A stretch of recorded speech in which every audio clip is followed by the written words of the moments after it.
এই নির্বাচন অত্যন্ত গুরুত্বপূর্ণ।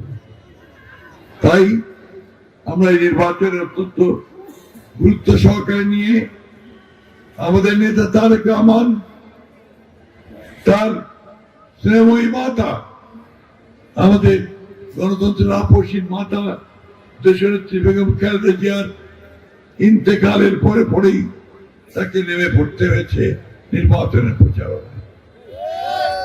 তিনি একদিকে তার বিষণ্ণ হৃদয়, অন্যদিকে তার যে দায়িত্ববোধ তা নিয়ে তিনি ছুটে বেড়াচ্ছেন বাংলাদেশের প্রান্তরে প্রান্তরে। একটা বার্তায় নিয়ে যাচ্ছেন, সে বার্তাটি হচ্ছে সবার আগে।